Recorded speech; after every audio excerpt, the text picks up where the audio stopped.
دنیا سے چلائیے. کفن دفن کر دیا نا آپ نے, قبر میں پہنچا دیا نا آپ نے. تو اگر آپ کا عقیدہ یہ ہے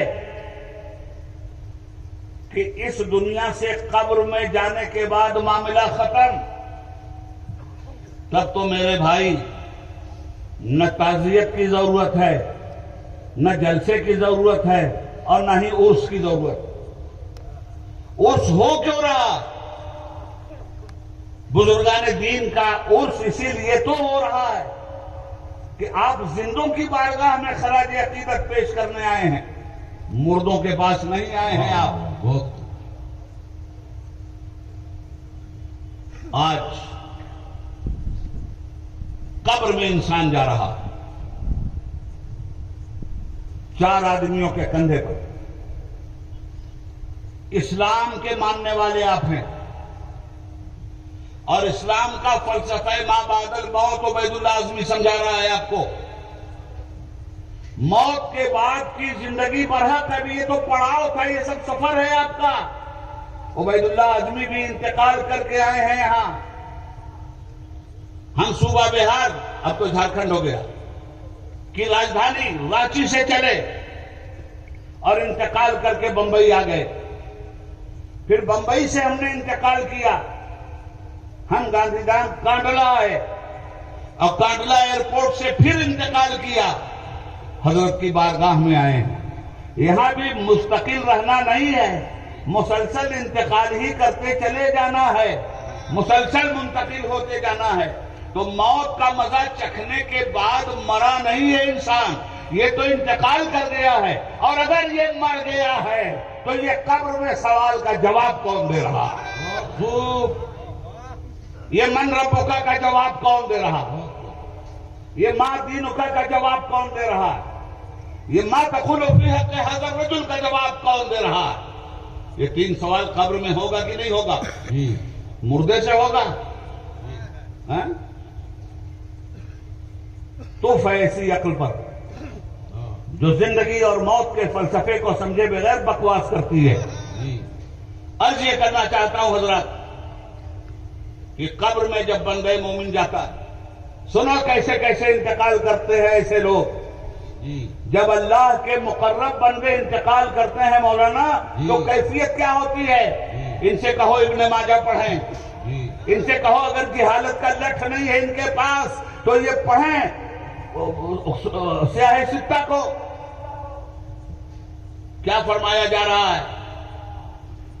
فرمایا جاتا ہے کہ جب بندہ مومن اس دنیا سے جانے کی تیاری کرتا ہے تو بندہ مومن کے پاس, صاحب ایمان کے پاس, صاحب تقوی کے پاس, صاحب اسلام کے پاس, متقی و پرہیزگار کے پاس, ایمان بالغیب رکھنے والے کے پاس, زندگی بھر عمل صالح سے اپنی زندگی کا انٹروڈکشن کروانے والے کے پاس ملک الموت کیسے آتے ہیں جانتے ہیں آپ؟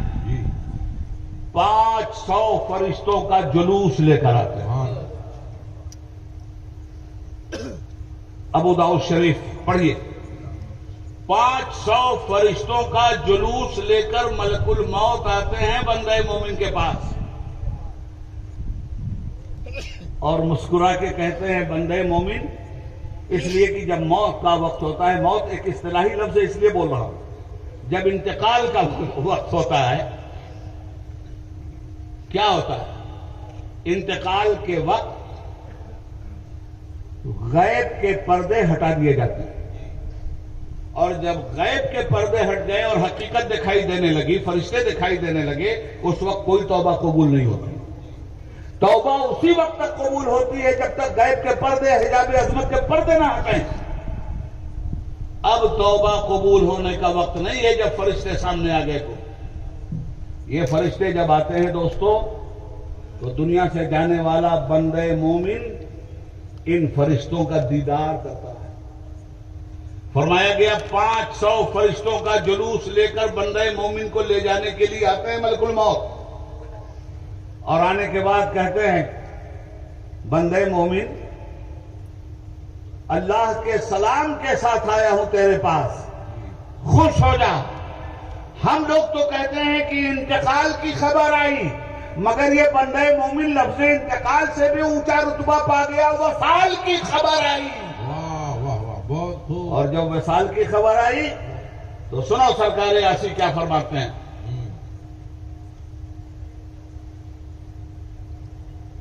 آج پھولے نہ سمائیں گے کفن میں آسی۔ جب آدمی کو سب سے بڑی خوشی ملتی ہے نا تو وہ پھول جاتا ہے ہمارے خوشی کے۔ حضرت یاسی فرماتے ہیں بندہ مومن جب جا رہا ہے تو کہتے ہیں آج پھولے نہ سمائیں گے کفن میں آسی، ارے جس کے جویا تھے اس گل سے ملاقات کی رات۔ اور اپنے ان بزرگوں کا خادم عبید اللہ اعظمی اپنے شعر میں کہتا ہے، یاد رکھیے گا یہ نہ سرقہ ہے نہ چوری ہے، یہ میرا اپنا شعر ہے۔ جی جی عطا۔ قبر میں جانے کے لیے ہمارا تصور کیا ہے؟ جی پوچھو نہ نکیرو تم، پوچھیں گے نا ما تقولو فی حق ھذا الرجل، ان کے بارے میں کیا کہتے تھے جی سرکار کے بارے میں؟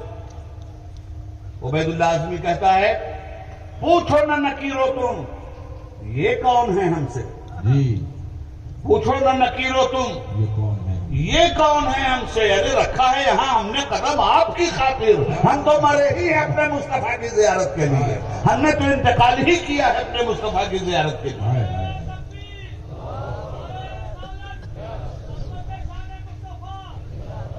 قبر میں گئے ہیں آپ، دنیا نے آپ کو مردہ کہا، مگر سنیے حدیث شریف میں کیا آتا ہے۔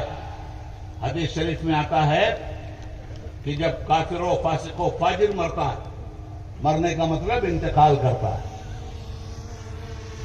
تو جو ہی اس کو نہلایا دھلایا جاتا ہے، اس کو قبر میں پہنچانے کی تیاری ہوتی ہے، وہ چیختا ہے، روتا ہے، چلاتا ہے، ارے کہاں مجھے لے جا رہے ہو؟ اور جب بندہ مومن انتقال کرتا ہے اور گھر والے روتے چیختے چلاتے ہیں تو اسے کوفت ہوتی ہے، وہ کہتا ہے خدا کے لیے یہ رونا دھونا بند کرو، محبوب کے وصال کیا دن ہے، محبوب کے وصال کی رات ہے، مجھے میری منزل کی طرف روانہ کرو، اگلے پڑاؤ کی طرف مجھے روانہ کرو۔ حدیث شریف میں آتا ہے کہ انتقال کرنے والے کی یہ آواز انسان اور جنات نہیں سنتے، جانور سنتے ہیں۔ اس طرح تو آپ جا رہے ہیں صاحب قبر میں، کل نفس ذائقۃ الموت کے تحت آپ جا رہے ہیں۔ موت ایک دروازہ ہے زندگی کے اگلے پڑاؤ کا۔ موت کیا ہے؟ ایک دروازہ ہے، جس دروازے سے گزر کر آپ کو زندگی کے دوسرے میدان میں داخل ہونا ہے۔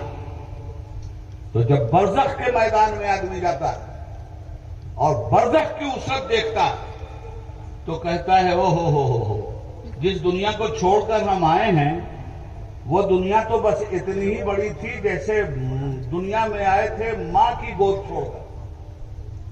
یہ ہوتی ہے میرے بھائی کیفیت۔ اور جب اسے لے جاتے ہیں، سن لو غور سے سن لو، بہت دقیق اور فلسفیانہ اور ٹھیٹھ مسائل بیان کر رہا ہوں۔ جب لے جاتے ہیں فرشتے تو پہلے اس کو آسمانوں کی طرف لے جاتے ہیں، پہلے آسمان کے فرشتے بھی استقبال کرتے ہیں، سارے آسمانوں کے فرشتے اس بندے مومن کا استقبال کرتے ہیں، اس پاکیزہ روح کا، اور اسے عرش اعظم تک لے جایا جاتا ہے۔ جب اس کو فرشتے لے کے جاتے ہیں تو اللہ رب العالمین کا حکم ہوتا ہے کہ ملک الموت سجدہ کرے، ہاں، اور جتنے فرشتے آئے ہیں سب سجدہ کریں۔ جب سب سجدہ کر لیتے ہیں دوست، اس روح کو حکم ہوتا ہے تم سجدہ کرو۔ سجدے کی منزل سے جب گزر گئے تب حکم ہوتا ہے کہ اب اسے لے جاؤ حساب و کتاب کے میدان میں۔ ابھی حساب و کتاب نہیں ہوا، ابھی تو یہ عرش اعظم تک چڑھا ہے، اس کے بعد حساب و کتاب کی منزل ہے۔ اور جب حساب و کتاب میں فرشتہ سوال کرتا ہے تو حدیث شریف میں آتا ہے کہ بندے مومن اپنی قبر میں سورج کو دیکھتا ہے اس طرح کہ گویا ابھی غروب ہو جائے گا. تو جب فرشتہ سوال کرتا ہے من ربو کا، تو یہ بندہ مومن ہاتھ جوڑ کے کہتا ہے فرشتے ہم سوال کا جواب ضرور دیں گے، مگر 2 منٹ کی فرصت دے دو، ہماری نماز عصر قضا ہو جائے گی. وہ دیکھو سورج ڈوب رہا ہے. گویا اس وقت یہ بندہ مومن اپنے آپ کو اسی دنیا میں، اسی کچھ میں، اسی بمبئی میں، اسی ہندوستان میں محسوس کرتا ہے. واہ واہ واہ. فرشتہ تھپکتا ہے، پھر بندہ مومن دیکھ اپنی منزل دیکھ، جنت سے آتی ہوئی ہواؤں کے مزے لے. اب یہ عمل کی دنیا نہیں ہے، یہ مکافات عمل کی دنیا ہے. یہاں عمل اب نہیں ہوگا، عمل کے بارے میں پوچھا جائے گا. عمل کی دنیا تو چھوڑ کے آیا ہے. حضرات اب یہاں میں ایک سوال قائم کر رہا ہوں. سوال میرا یہ ہے کہ اب نہ قبر میں آیا، اور قبر میں آنے کے بعد کیا سوال ہوا بھائی؟ آپ کو معلوم ہے کتنے سوال؟ 3. پہلا سوال من ربو کا، بتاؤ تم رب کس کو کہتے تھے. دوسرا سوال ما دینوں کا، دنیا میں تمہارا دین کیا تھا. اور تیسرا سوال ما تقول فی حق ھذا الرجل. ایک بات بتاؤں آپ کو، یہاں اسٹوڈنٹ ہوں گے، وہ جب امتحان دینے جاتے ہیں تو مولانا 5 پرچوں کا اگر امتحان ہے تو 5 پرچوں میں 1 پرچہ لازمی ہوتا ہے. یعنی 4 میں آپ پاس ہو گئے اور لازمی پرچے میں فیل ہو گئے تو آپ فیل ہیں، وہ 4 نہیں دیکھے جائیں گے، وہ 4 کاؤنٹ نہیں کیے جائیں گے. قبر میں جو سوال ہو رہا ہے وہ 3 ہے. من ربوں کا، ما دینوں کا، رب کس کو کہتے تھے، دین کیا تھا تمہارا. مگر یہ دونوں لازمی سوال نہیں ہیں. بہت خوب. لازمی سوال ہے ما تقول فی حق ھذا الرجل، میرے مصطفیٰ کو پہچانتا ہے کہ نہیں پہچانتا. یہ ہے وہ لازمی سوال. اگر اس میں پھنس گیا تو پھر رب کو ماننا کافی نہیں ہوگا. جو بھی پھنسے گا وہ اس میں پھنسے گا، یاد رکھنا. اس لیے کہ دین نام ہی مصطفیٰ کا ہے، رب کی معرفت کا نام ہی مصطفیٰ جان عالم صلی اللہ علیہ وسلم ہے. توحید وہی ہے جو رسول اللہ کے ذریعے ہم کو ملی ہے. حضرات اب ایک بات سوچنے کی یہ ہے کہ بھائی پہلے لے گئے آپ کو اللہ کی بارگاہ میں، پھر لے کر آئے رسول اللہ کی بارگاہ میں. ذرا اس پہ غور کر لیجیے. پہلے کہاں لے گئے آپ کو؟ اللہ کی بارگاہ میں. پھر کہاں لائے آپ کو؟ رسول اللہ کی بارگاہ میں، قبر میں نا. دیکھو ہم پولیٹیکل آدمی بھی، 18 سال تک ہم ممبر پارلیمنٹ بھی رہے. ڈیکوریکم کا پتہ ہم کو ہے، اسٹیٹس کا پتہ بھی ہم کو ہے، پورٹ فولیو کا بھی پتہ ہم کو ہے. آپ کا یہ ضلع کیا نام ہے؟ آپ کے ضلع کا بھوج. یہ پورا رن کچھ ایک بھوج ضلع کے نام سے ہے. یہاں کلکٹر صاحب ہیں کہ نہیں؟ ایس پی صاحب بھی ہیں. آپ کا اگر کوئی کام پھنسا اور کلکٹر صاحب کے پاس جائیں گے نا آپ، اگر کلکٹر صاحب کے ہاں سے کام نہیں ہوا تب کہاں جائیں گے آپ؟ تب آگے جائیں گے نا، اسٹیٹس کے اعتبار سے جائیں گے نا. پہلے کلکٹر کے ہاں، تمہارے ضلع کے کلکٹر ہیں، وہاں اپنے مسئلے کو طے کراؤ. نہیں یہاں طے ہوا تب کہاں گئے آپ؟ پھر آپ یہاں سے گئے احمد آباد چیف منسٹر کے پاس. چیف منسٹر کے ہاں بھی مسئلہ نہیں حل ہوا تب آپ کہاں گئے؟ پرائم منسٹر کے پاس. اور پرائم منسٹر کے ہاں بھی اگر مسئلہ نہیں حل ہوا تو آپ کس کے پاس گئے؟ پریزیڈنٹ آف انڈیا کے پاس. تو طریقہ کیا ہے؟ جس کا سب سے بڑا پورٹ فولیو ہے اس کے پاس سب سے بعد میں جایا جاتا ہے. ٹھیک ہے نا؟ تو اللہ سے بڑا بھی پورٹ فولیو ہے کیا کسی کا؟ جی اللہ سے بھی کوئی بڑا ہے کیا؟ تو یہ کیا معاملہ ہے کہ یہاں بالکل الٹا مسئلہ ہے. پہلے تو رسول اللہ کی بارگاہ میں لانا چاہیے تھا، اس کے بعد اللہ کا سجدہ کروانا چاہیے تھا. پہلے رسول اللہ کو سلام کروانا چاہیے تھا قبر میں، اس کے بعد عرش پر اللہ کا سجدہ اللہ کو کروانا چاہیے تھا. مگر یہاں تو الٹی بات ہے، پہلے عرش پہ آ کے اللہ کو سجدہ کر، پھر قبر میں جا کے مصطفیٰ کو سلام کر. اللہ ذہن یہ دے رہا ہے کہ اے میرے بندے، پہلے میرے پاس آ، میری تقدیس کر، تحمید کر، گناہوں سے معافی مانگ، مغفرت کی بخشش مانگ، اور میں تجھے پاک صاف کر دوں. اس کے بعد میرے محبوب کو جا کے سلام کر، میں تجھے بخشش کا پروانہ دے دوں، تب جا کر کے میرے محبوب کو سلام کر. آپ جاتے ہیں مکہ اور مدینہ، پہلے مکہ جاتے ہیں تاکہ گناہ دھل جائیں، پہلے طواف کعبہ کرتے ہیں تاکہ گناہ دھل جائیں، پہلے کعبہ میں سجدہ کرتے ہیں تاکہ گناہ دھل جائیں، پہلے گڑ گڑا رو رو کے معافی مانگتے ہیں، اور جب پاک صاف ہو گئے تو اللہ کہتا ہے اب جا اور میرے محبوب کو سلوٹ کر سلام پیش کر. واہ بہت. یہ تو ہے بندہ مومن صاحب. تو ایک بندہ مومن کی جب یہ پہچان ہے جی تو کہاں مر رہا ہے وہ بتا دیجیے. جی اب قبر میں آیا، یہ ہے جواب. شریعت اسلامیہ کی اصطلاح میں اسے کیا کہتے ہیں؟ برزخ. دنیا اور میدان محشر کے بیچ میں بھی ایک دنیا ہے. باپ کی پیٹھ میں تھے وہ بھی دنیا، انتقال کر کے ماں کے پیٹ میں آئے وہ بھی ایک دنیا، وہاں سے انتقال کر کے اس شہود کی دنیا میں آئے یہ بھی ایک دنیا، یہاں سے انتقال کر کے برزخ میں گئے وہ بھی ایک دنیا. اب جب برزخ میں نفخ فی الصور کی منزل آئے گی اور جب سور پھونکا جائے گا تو سب کے سب اپنی اپنی قبروں سے اٹھ اٹھ کر اب پھر انتقال کریں گے. اب کہاں جائیں گے؟ میدان محشر میں، جہاں حساب کتاب ہو. یہ مسلسل مسافر کا سفر ہے، یاد رکھنا. اس بیچ میں کہیں بھی موت نہیں ہے. ایک مرتبہ جب تک پیدا نہیں ہوئے تھے تب تک تم معدوم تھے، جب رب نے پیدا کر دیا تو بتاؤ اس پورے سفر میں موت کہاں ہے؟ ہاں، اس دنیا سے جانے کے لیے موت کا مزہ ضرور ہے کہ موت کا مزہ چکھ ہی کے قبر کی اور برزخ کی دنیا میں تمہیں جانا ہوگا. تو مزہ چکھنا مرنا کب ہوا میرے بھائی؟ کیفیت ختم. آپ آگے اب سنیے صاحب، جب میدان محشر میں یومئذ یصدر الناس اشتاتا لیروا اعمالهم فمن یعمل مثقال ذرۃ خیرا یرہ ومن یعمل مثقال ذرۃ شرا یرہ. تو میدان محشر کی طرف قبروں سے بھاگتے ہوئے جماعتوں کی پروانوں کی شکل میں چلو گے. جس طرح پروانے شبہ پہ نچھاور ہوتے ہیں اسی طرح سے جناب میکائیل اسرافیل علیہ السلام کی آواز سننے کے بعد تم اپنی اپنی قبروں سے اٹھو گے اور میدان محشر کی طرف بھاگو گے.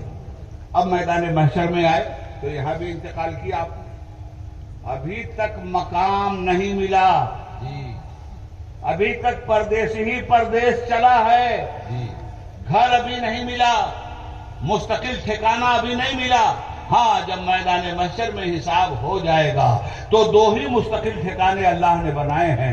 غداروں کے لیے جہنم بنایا ہے، وفاداروں کے لیے جنت بنایا ہے. اب فیصلہ ہو گیا، جہنمی جہنم میں چلے گئے، جنتی جنت میں چلے گئے. اب نہ وہ وہاں سے نکالے جا رہے ہیں نہ یہ یہاں سے نکالے جا رہے ہیں، اس لیے کہ مستقل ٹھکانے پہ ہی آ گئے ہیں. جی یہ مستقل ٹھکانے پہ آئیں. ہاں، ایک بات اور کہہ دوں، اور وہ بات یہ ہے مسلمانوں کہ جہنم میں مسلمان بھی جائیں گے. جی کیسا لگ رہا ہے سن کے؟ جو نماز نہیں پڑھتے انہیں بھی جہنم کا عذاب ہوگا، جو روزہ چھوڑتے ہیں انہیں بھی جہنم کا عذاب ہوگا کلمہ پڑھنے کے بعد بھی، جو زکوٰۃ نہیں دیتے جہنم کا عذاب ان کے گلے میں بھی سانپ بن کر ڈسے گا. کیوں بھائی؟ ہاں جنت میں یہ بھی جائیں گے، اس لیے کہ جہنم ان مسلمانوں کا بھی مستقل ٹھکانہ نہیں ہوگا. مسلمان کا ٹھکانہ تو جنت ہے نا بھائی، مگر یہ اپنی جن بدعمالیوں سے جہنم میں گیا ہے. اس کو کیوں جہنم میں ڈالا گیا؟ نماز چھوڑا تھا اس لیے جہنم میں ڈالا گیا، روزہ چھوڑا تھا اس لیے جہنم میں ڈالا گیا، حج اور زکوٰۃ کی نافرمانی کی تھی اس لیے عذاب پا رہا ہے. مگر یہ مستقل عذاب نہیں ہوگا. کیوں نہیں ہوگا؟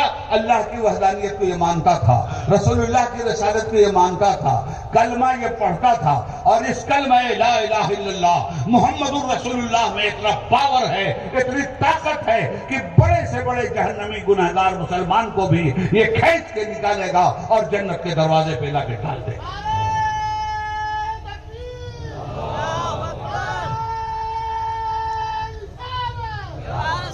تو یہ جہنم میں گیا کیوں اور جہنم میں کیوں ڈالا گیا؟ سنو، یہ کپڑا پہنے ہیں نا آپ، اگر اس پہ میل آ جائے، داغ آ جائے تو کیا کرتے ہیں آپ اس کپڑے کے ساتھ؟ دھلائی. جی دھلائی کس چیز سے؟ پانی اور صابن سے. جی مگر جب گناہ ہوگا نماز چھوڑنے کا تو یہ بھی داغ ہے مسلمان کے وجود پر. جی روزہ چھوڑنا داغ ہے مسلمان کے وجود پر گناہ کا. جی تو گناہ جہنم کی آگ سے دھلے جائیں گے. جب جہنم کی آگ سے ان گناہوں کو دھل دیا جائے گا ایک بے عمل مسلمان کا، تب اسے جنت کے پانی دے دیے جائیں گے. سنیے، 3 طبقے ہوں گے، اور یہ حضرت مفتی اعظم کچھ کا فیضان بول رہا ہے جی کہ میں وہ گرہیں کھول رہا ہوں، جی اس دعوے کے ساتھ کہتا ہوں کہ کم گرہیں کھلی ہوں گی. جی اللہ کے فضل و کرم سے کہہ رہا ہوں. 3 طبقہ ہوگا. جی ایک طبقہ جنت میں، جی ایک طبقہ جہنم میں، جی اور تیسرا کہاں ہوگا؟ یہ صرف 2 ہی طبقے نہیں ہیں، جی 3 طبقے. تو آپ کو معلوم ہے کہ ایک جنت میں گیا، جی ایک طبقہ جہنم میں گیا، جی تیسرا کہاں رہے گا اور اس کا نام کیا ہے؟ اتنا بڑا مجمع ہے، سناٹا کیوں ہے؟ کاش مسلمان قرآن پڑھتا، جی کاش مسلمان عمل کرتا، کاش مسلمان حضرت کے دل کا درد سنتا، جو امین بابا نے وہ درد سنایا ہے پڑھ پڑھ کر کے کہ تمہیں کیا کرنا ہے اور کیا نہیں کرنا ہے. مسلمانوں، مفتی اعظم کچھ سے محبت کرتے ہو، نمازیں مت چھوڑنا. جی انشاءاللہ. مفتی اعظم کچھ سے محبت کرتے ہو، شریعت اسلامیہ پہ عمل کرنا. انشاءاللہ. سنو میری بات، ایک طبقہ جنت میں، دوسرا جہنم میں، مگر ایک طبقہ اور ہے. وہ کون ہے؟ وہ نہ جنت میں ہوگا نہ جہنم میں ہوگا. جی تو تیسری جگہ کون سی ہے؟ جنت اور جہنم کی جو سرحد ہوگی، جی اس کے اوپر کی جو مڈیر ہوگی، جی وہ طبقہ اس کی مڈیر پہ ہوگا، جی جہاں سے وہ جنتیوں کو بھی دیکھ رہا ہوگا اور جہنمیوں کو بھی. اور اس طبقے کا نام قرآن نے لیا ہے اصحاب الاعراف. بہت خوب. 8ویں پارے میں سورہ آراف پڑھو، سمجھ میں آ جائے گی بات. جی بہت خوب. تو یہ جو آراف ہوں گے یہ جہنمیوں کا عذاب دیکھیں گے، ان پہ لعنت کریں گے، اور جنتیوں کا ثواب دیکھیں گے تو جنت جانے کی خواہش کریں گے. یہ جہنم میں بھی نہیں جائیں گے، جنت میں بھی نہیں جائیں گے، یہ اوپر ہوں گے. کیوں بھائی؟ ان کے نہ گناہ اتنے زیادہ ہوں گے کہ انہیں جہنم میں جھونکا جائے، اور نہ ثواب اتنے ہوں گے کہ انہیں جنت میں ڈالا جائے. جی مگر جنت میں جانے کی وہ تمنا ضرور کریں گے. عرس کے موقع پہ، برسی کے موقع پہ، تعزیت کے موقع پر ہی تو یہ باتیں سننے کو ملتی ہیں نا بھائی. جی یہ ضرور کریں گے. اور قوت سماعت کتنی ہوگی؟ واہ. آج تو ٹیلی فون سے نہ ہم بات کر رہے ہیں جی اور ویڈیو کے ذریعے دیکھ رہے ہیں. جی کل قوت سماعت بہت بڑھا دی جائے گی. جنتی جب چاہیں گے جہنمیوں سے بات کریں گے، اور جہنمی جب چاہیں گے جنتیوں سے بات کریں گے. یہ جہنمی جو جنتیوں پہ ہنستے تھے اس دنیا میں، ماب لنچنگ کرتے تھے اس دنیا میں، یہ جہنمی جو اللہ کا گھر توڑتے تھے اس دنیا میں، جب یہ جہنم میں جلیں گے تو یہ کہیں گے کہ دیکھ لیا اللہ کا گھر توڑنے کا نتیجہ، دیکھا بہت آواز کستے تھے تم، بہت بلڈوزر چلاتے تھے تم، دیکھ لیا تم نے اللہ کا عذاب. حضرات گرامی، یہ ہے پس منظر. یہ بات میں آپ سے اس لیے کر رہا ہوں کہ زندگی بھر مفتی اعظم کچھ یہی سب سمجھاتے سمجھاتے اس دنیا سے گئے ہیں جی. اور اب آپ کی سمجھ میں موت کا صحیح چہرہ آ گیا ہوگا جی. اب آپ کی سمجھ میں موت کا صحیح فلسفہ آ گیا ہوگا. جی. کلو نفس ذائقۃ الموت. تو حضرت نے پوری زندگی بیل گاڑی سے چل چل کر کے یہی سمجھایا یا نہیں سمجھایا؟ جی. پیدل چل چل کے تبلیغ اسلام کیا یا نہیں کیا؟ بے شک. ہندوؤں اور مسلمانوں کی نفرت کو محبت میں بدلا یا نہیں بدلا؟ اجی پورا گجرات جل رہا تھا مگر رن کچھ میں کسی کی نہ چیر بھی نہیں پھوٹی تھی. یہ فیضان تھا مفتی اعظم کچھ کا. اس طرح سے ہندو کا ہر نکالا تھا انہوں نے، مسلم کا ماں نکالا تھا انہوں نے، جوائنٹ کر دیا تھا تو ہم بن گیا تھا، ہم بن گیا تھا تو ایکتا بن گئی تھی، ہم بن گیا تھا تو ہندو مسلم سوہاد بن گیا. بہت خوب، بہت خوب. میرے خیال سے اب تو آپ لوگوں کو معاف کر دینا چاہیے. جی. 1 گھنٹہ ہو گیا. جی. اب آخری بات آپ سے کہنا چاہوں گا، تیاری کر لو، موت کا مزہ ضرور چکھنا ہے، اور جس طرح وہ گئے ہیں اس طرح جاؤ. آج ان کے پاس یہ لاکھوں لوگ آئے ہیں نا، ہزاروں لوگ، لاکھوں لوگ نا، مجھے نہیں معلوم کہ کتنا بڑا مجمع ہے. اتنا بڑا مجمع دیکھ کے یہی کہا جا سکتا ہے کہ لاکھوں لوگ، لاکھوں لوگ. جی. مگر میں یہ نہیں کہہ سکتا کہ یہ کتنا بڑا مجمع ہے. یہ 10,000 ہے، 20,000 ہے، 25,000 ہے، 50,000 ہے، 1,00,000 ہے، اللہ کو معلوم ہے کتنا بڑا مجمع. جی. مگر یہ اتنا بڑا مجمع رات کی قربانی دے کر کیوں آیا؟ پیٹرول اور ڈیزل خرچ کر کے کیوں آیا؟ روتا ہوا کیوں آیا؟ مزار پہ پھول چڑھاتا ہوا کیوں آیا؟ بابا کو سلامی دیتا ہوا کیوں آیا؟ یہ اتنا بڑا مجمع اس لیے آیا ہے کہ قدرت نے یہ ثابت کر دیا ہے کہ جو میرا ہو جاتا ہے میں اپنے بندوں کو اس کا بنا دیا کرتا ہوں. اس لیے یہ بندے آئے ہیں. اللہ رب العالمین ان بزرگ کے طفیل حضرت سید شاہ احمد بخاری رحمۃ اللہ علیہ کے صدقے اور طفیل میں ہم لوگوں کو نیک جذبات کے ساتھ جینے اور قومی آہنگی کے ساتھ زندہ رہنے کی توفیق عطا فرمائے. ایمان پہ ہم کو رکھے اور ایمان پہ ہمارا خاتمہ فرمائے.